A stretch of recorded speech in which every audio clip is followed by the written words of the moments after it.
अभी यूपी का शेर कौन है? मैं तो यूपी का शेर नहीं, मैं तो भारत का शेर कहूँगा। हमारे अखिलेश भैया भारत के शेर हैं, क्योंकि आज की तारीख में अगर अपोजिशन के सामने कोई टक्कर ले रहा है और उन लोगों के लिए लड़ने का काम कर रहा है, उन लोगों की आवाज़ उठाने का काम कर रहा है जो पीड़ित हैं, शोषित हैं, वंचित हैं, तो वो एक ही शेर है, वो है हमारे अखिलेश भैया। और हम चाहते हैं कि हम जैसे भी छोटे छोटे शेर उनको ताकत देने का काम करें और उनकी दहाड़ में एक अपनी आवाज़ डालकर इस भाजपा सरकार को बहरा करने का काम करें। गगन यादव जी हमारे साथ मौजूद हैं और अपनी बात बहुत मजबूती के साथ रखते हैं। समाजवादी पार्टी का पक्ष भी बहुत मजबूती के साथ रखते हैं, उनसे ही बात करते हैं। गगन भाई, कितना फाइट देखने को मिल रही है उत्तर प्रदेश में इस बार? समाजवादी पार्टी इंडिया गठबंधन आज की डेट में कहाँ खड़ा है? सबसे पहले बहुत बहुत धन्यवाद।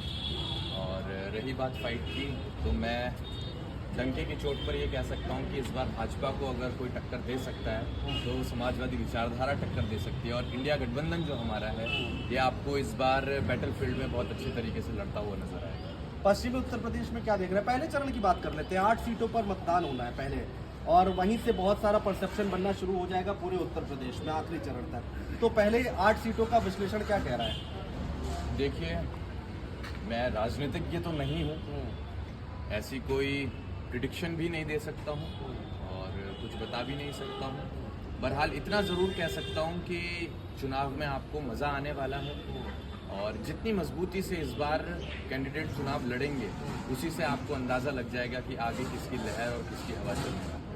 भारतीय जनता पार्टी के लिए क्या कहेंगे? मेरठ की धरती पर हम लोग खड़े हैं, अरुण गोविल को उन्होंने उतारा और एक परसेप्शन बनाने की ज़रूर कोशिश की जा रही है कि भाई टीवी सीरियल में भगवान राम का उन्होंने रोल किया था। और अयोध्या की आवाज़ आप देखते ही हैं, राम के नाम पर वोट मांगे जाते हैं हमेशा भारतीय जनता पार्टी की तरफ से, तो एक परसेप्शन बनाने की कोशिश ज़रूर है। बहरहाल ये बड़े दुर्भाग्य की बात है कि जिस धारावाहिक को भारतीय बड़े भाव के साथ देखा करते थे और एक इमेज क्रिएट करी थी उन्होंने, एक पर्सनैलिटी की, उस इमेज को धूमिल करने का प्रयास भाजपा ने बखूबी बहुत अच्छे तरीके से किया है।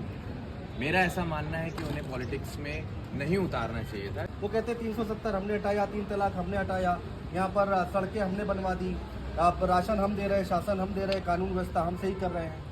देखिए, बताने के लिए तो बहुत कुछ है।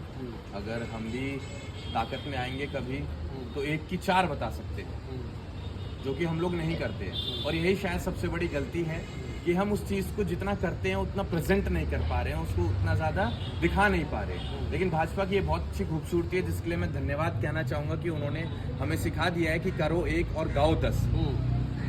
जयंत चौधरी के लिए क्या कहेंगे? एनडीए में शामिल हो गए और पश्चिमी उत्तर प्रदेश में कहा जा रहा है कि बहुत बड़ा फर्क डालेंगे, टेंट पहुंचाएंगे आपको।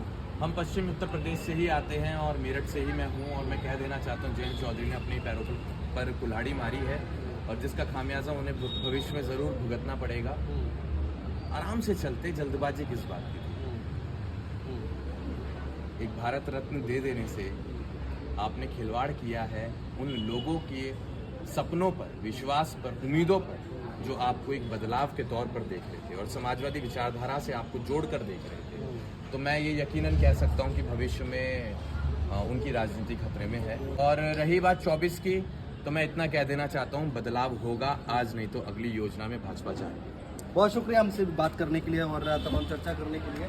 तो भाजपा जा रही है यहाँ पर गगन यादव, जो कि